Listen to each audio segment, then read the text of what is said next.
Hello friends, मैं श्रेयस पांडे आपका अपने यूट्यूब चैनल शास्त्रा में आपका स्वागत करता हूं। आई होप आप सब अच्छे होंगे। आइए हम देखते हैं आज एक नया टॉपिक जो कि बहुत ही इंपॉर्टेंट है, विकास पर अनुवांशिकता और वातावरण का प्रभाव, influence of the heredity and environment on development.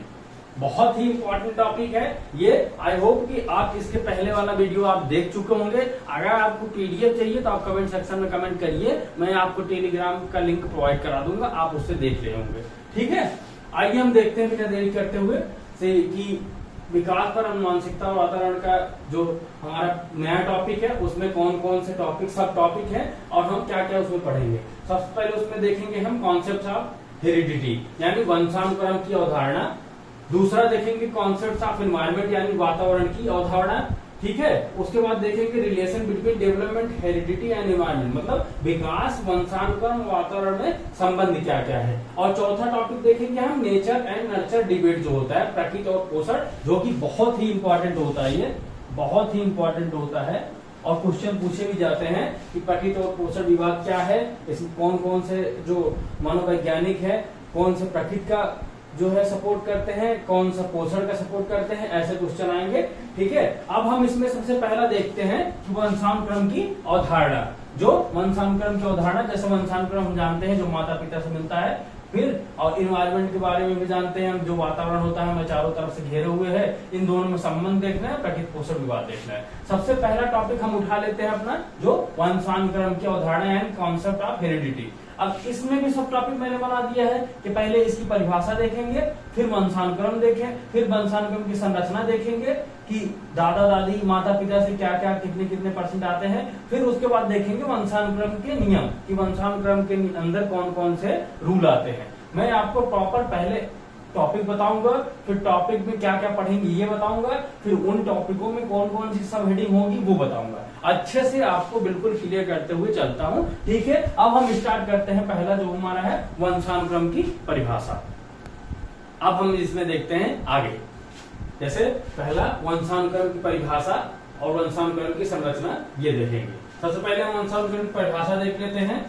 माता पिता एवं पूर्वजों से प्राप्त जन्मजात गुणों का संग्रह वंशानुक्रम कहलाता है। माता और पिता दोनों से प्राप्त एवं पूर्वजों से, माता पिता एवं पूर्वजों से प्राप्त जन्मजात गुणों का संग्रह वंशानुक्रम कहलाता है।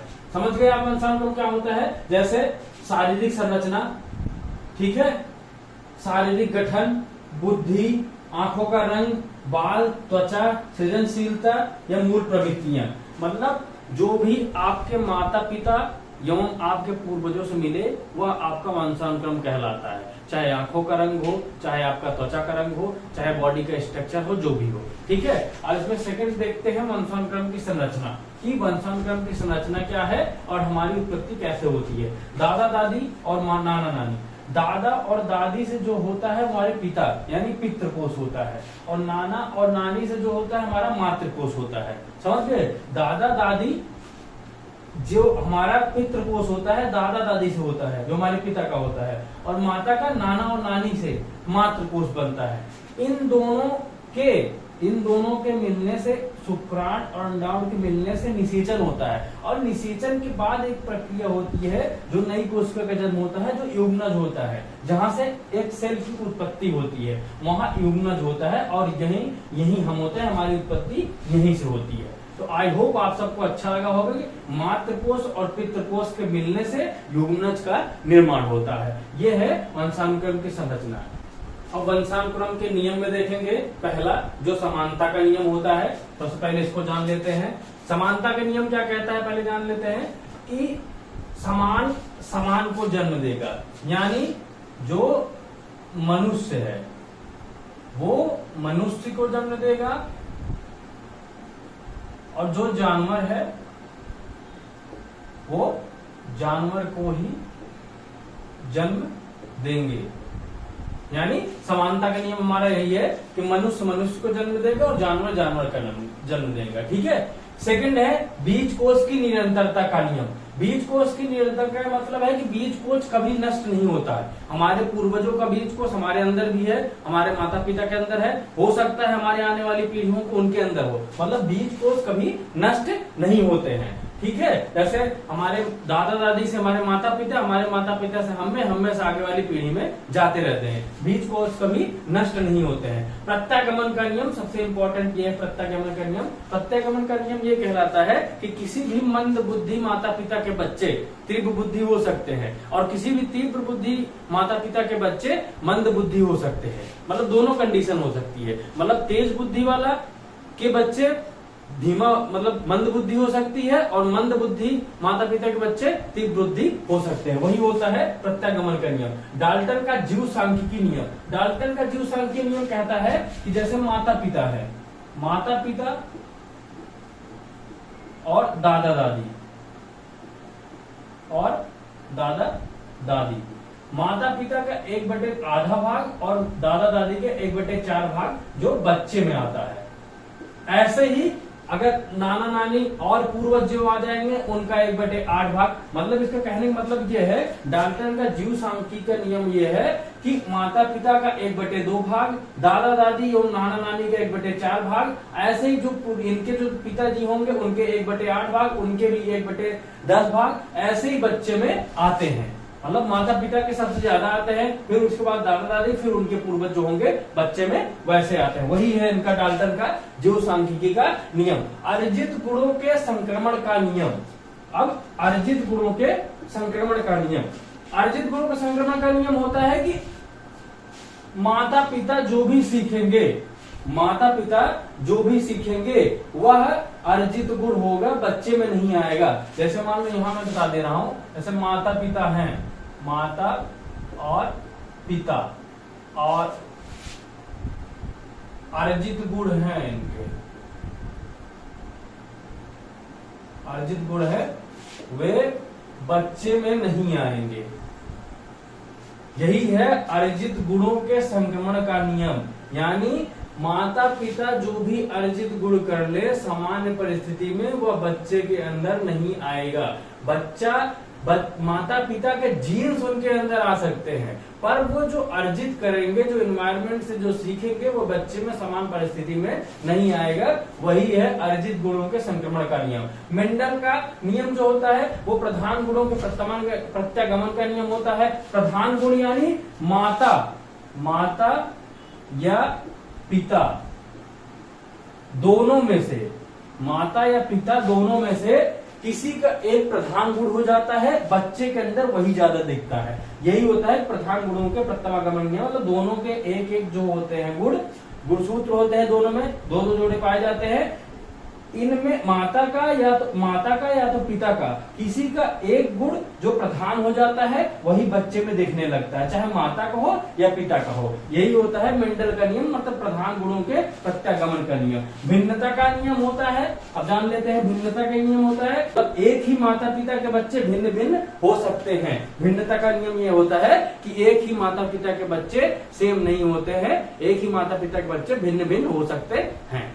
अब हम इसमें देखेंगे कॉन्सेप्ट ऑफ एनवायरनमेंट यानी पर्यावरण की अवधारणा। तो सबसे पहले जान लेते हैं पर्यावरण की अवधारणा क्या होती है। वह सब कुछ जो प्राणी को चारों तरफ से घेरे हुए है और उसको प्रभावित करता है। वह सब कुछ, डेफिनेशन देख लेते हैं, वह सब कुछ जो प्राणी को घेरे हुए है और उसे प्रभावित करता है, उसे पर्यावरण या वातावरण कह जाते हैं। जैसे सामाजिक मूल्य, सामाजिक विश्वास, जो जिस समाज में रह रहे हैं उसके विश्वास, संस्कृति, किस संस्कृति में रह रहे हैं, कौन सी संस्कृति है वो, और पोषण, उसका कैसे पोषण हो पा रहा है, ये सारी चीजें जो होती हैं एनवायरनमेंट के अंदर आती हैं। अब हम देख लेते हैं पर्यावरण के प्रकार यानी टाइप्स ऑफ एनवायरनमेंट। दो इसमें टाइप्स होते हैं, एक इंटरनल एनवायरनमेंट और एक एक्सटर्नल एनवायरनमेंट। अब इंटरनल एनवायरनमेंट देख लेते हैं, आंतरिक पर्यावरण जो जन्म के पूर्व का वातावरण होता है।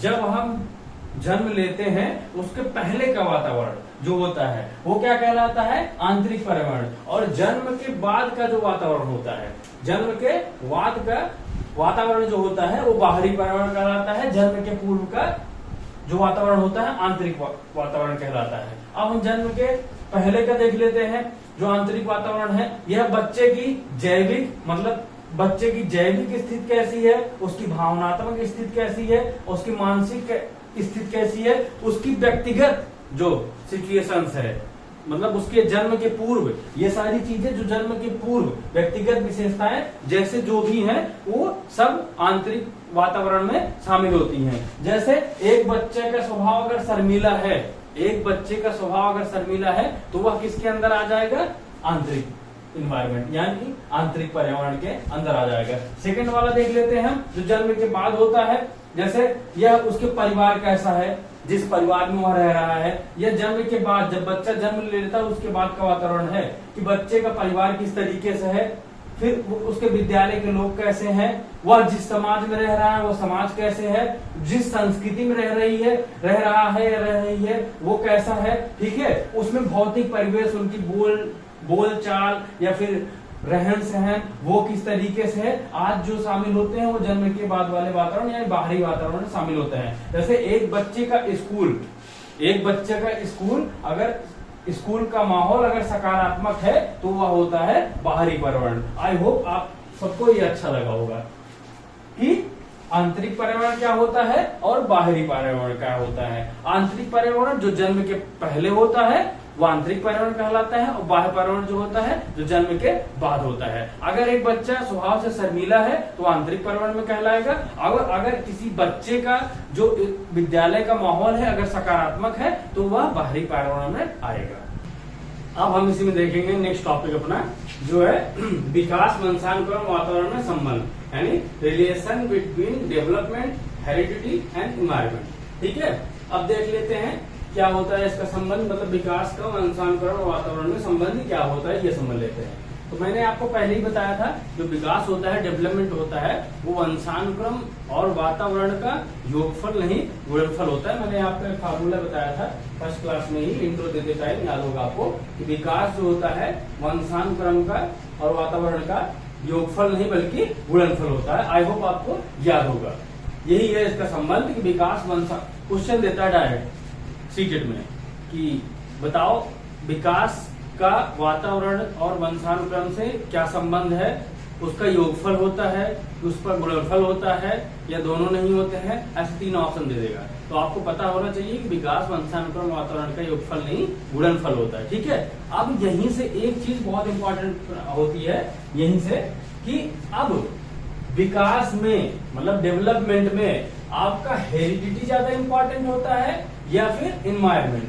बहुत ही इंपॉर्टेंट क्वेश्चन है, इससे एक क्वेश्चन आना फिक्स है कि डेवलपमेंट में आपका हेरिडिटी जो होता है वो इम्पोर्टेंट है या फिर एनवायरमेंट। वही लिखा है विकास में वातावरण ज्यादा प्रभावित करेगा या वंशानुक्रम। अब ये तो वही बात हो गई कि गाड़ी है आपकी, अब उसमें पेट्रोल ज्यादा इंपॉर्टेंट है या फिर इंजन, ये आपके लिए क्वेश्चन है, आप बताओ। ठीक है, इसी को कहते हैं नेचर और नर्चर डिबेट कहते हैं। इसी को प्रकृति और पोषण विवाद भी कहा जाता है।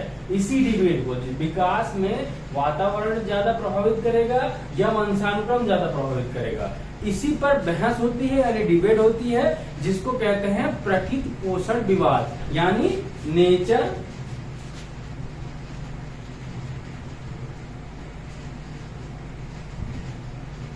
एंड नर्चर डिबेट यानी प्रकृति और पोषण विवाद। और नेचर और नर्चर डिबेट जो प्रकृति और पोषण विवाद है उसको मैंने बताया ही था आपको कि यह क्या होता है कि विकास में वंशानुक्रम ज्यादा इंपॉर्टेंट है या एनवायरमेंट। ठीक है, इसी को कहते हैं प्रकृति और पोषण विवाद। अब हम जान लेते हैं इसमें प्रकृति क्या होती है और पोषण क्या होता है, और इस डिबेट को समझते हैं। लास्ट में जो इसका कंक्लूजन निकलता है कि प्रकृति ज्यादा इंपॉर्टेंट है, पोषण ज्यादा इंपॉर्टेंट है, इसको हम समझते हैं। आइए देखते हैं सबसे पहले कि होता क्या है प्रकृति और पोषण विवाद। सबसे पहले जान लेते हैं होता क्या है। वाद विवाद जिससे बहस होता है कि बच्चे के विकास में वंशानुक्रम प्रभावित करता है या वातावरण। इसी डिबेट को, इसी वाद विवाद को प्रकृति और पोषण विवाद कहते हैं। प्रकृति यानी स्वभाव, इसको कहते हैं वंशानुक्रम, और पोषण यानी पालन पोषण, और जिसको कहते हैं वातावरण। यानी अब डायरेक्ट क्वेश्चन आ सकता है कि प्रकृति पोषण विवाद में प्रकृति क्या है और पोषण क्या है। तो प्रकृति वंशानुक्रम है और पोषण जो होता है वो क्या है, हमारा वातावरण। ठीक है, अब एक एक करके देख लेते हैं। सबसे पहले देख लेते हैं हम कि नेचर, ठीक है, जो वंशानुक्रम है। बच्चे को माता पिता से मिलने वाले जैविक और वंशानुक्रम गुण, ठीक है, बच्चों के जो माता पिता से मिलने वाले जैविक और वंशानुक्रम गुण जो होते हैं वो किसमें आते हैं, नेचर यानी इसके वंशानुक्रम में, ये वंशानुक्रम कहलाता है। जैसे आंखों का रंग हुआ, ठीक है, बालों का रंग हुआ, लंबाई हुई, इंटेलिजेंस पोटेंशियल, ठीक है, बुद्धि पोटेंशियल हो गया इसका, नेचुरल टैलेंट यानी जैसे जो उनको जन्मजात मिली हो, जैसे संगीत या कला में उनकी जन्मजात रुचि, जो कि माँ बाप उनके अगर बहुत अच्छे गायक हैं तो वो उनके टैलेंट उनमें आ जाएंगे। ठीक है, अब इसका मुख्य उद्देश्य देखते हैं, ध्यान से देखिएगा, बहुत ही इंपॉर्टेंट है। बच्चे का विकास माता पिता से मिले गुणों पर निर्भर करता है, पहला। अब दूसरा देख लेते हैं जो नर्चर डिबेट था, यानी वातावरण। ठीक है, ये क्वेश्चन बहुत याद रखिएगा कि प्रकृति और पोषण, नेचर और नर्चर डिबेट में प्रकृति क्या है, पोषण क्या है, क्योंकि डायरेक्ट क्वेश्चन आते हैं। अब जान लेते हैं बच्चे के आसपास के वातावरण, बच्चे के आसपास के वातावरण से जो भी शिक्षा मिलती है, फिर जो भी अनुभव होता है वो वातावरण के अंदर आता है। ठीक है, अब इसके एग्जांपल देख लेते हैं, जैसे पेरेंटिंग स्टाइल, ठीक है, पालन पोषण जो तरीका होता है, शिक्षा, एजुकेशन हो गया आपका, संस्कृति, किस संस्कृति में आप रह रहे हैं, और समूह, साथी समूह, सबसे इंपॉर्टेंट इसमें होता है कि साथी समूह, आप मतलब वातावरण से जो भी आपको शिक्षा या अनुभव मिल रहा है वो वातावरण के अंदर आता है। अब इसके मुख्य उद्देश्य देख लेते हैं कि बच्चे का विकास उसके अनुभव और वातावरण पर आधारित होता है। ठीक है, अब इसमें क्या हमने देखा था कि बच्चे का विकास माता पिता से मिले गुणों पर आधारित होता है। अब दोनों बात इंपॉर्टेंट होंगे कि बच्चे का विकास माता पिता से मिले गुणों पर आधारित होता है और बच्चे का विकास उसके अनुभव और वातावरण पर आधारित होता है। अब यही डिबेट होता है कि इधर कह रहे हैं कि माता पिता से मिले गुणों पर आधारित होता है, इधर कह रहे हैं अनुभव और वातावरण, मतलब माता पिता से मिले गुण और अनुभव एवं वातावरण। अगर आप ये बताइए कि बच्चे के माता पिता बहुत टैलेंटेड हो, ठीक है, बच्चा पैदा हुआ, अब उसको अगर वातावरण न मिला तो क्या उसका संपूर्ण विकास हो पाएगा या सर्वांगीण विकास हो पाएगा? दूसरा क्वेश्चन, माता पिता नहीं सही है और उसका पालन पोषण ऐसे वातावरण में हो रहा है जहां उच्च कोटि के लोग रहते हैं, जिनकी हाई थिंकिंग होती है, तो उसके माता पिता से ज्यादा उसका विकास हो पाएगा कि नहीं हो पाएगा?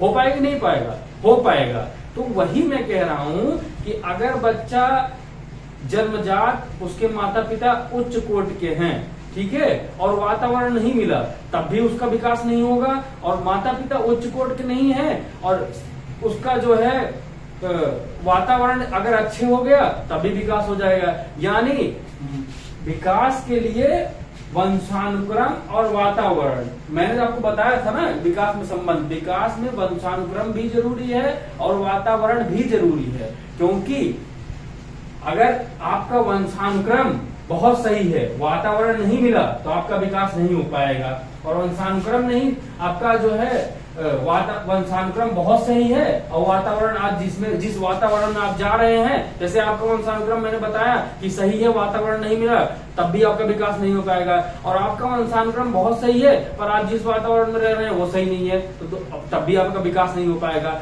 इसका मतलब आपका वंशानुक्रम भी सही होना चाहिए और वातावरण भी सही होना चाहिए, मतलब बच्चा के माता पिता द्वारा जो गुण मिल रहे हैं वो भी अच्छा होना चाहिए और जो इस वातावरण में रह रहा है वो भी सही होना चाहिए, तब बच्चे का विकास हो पाएगा।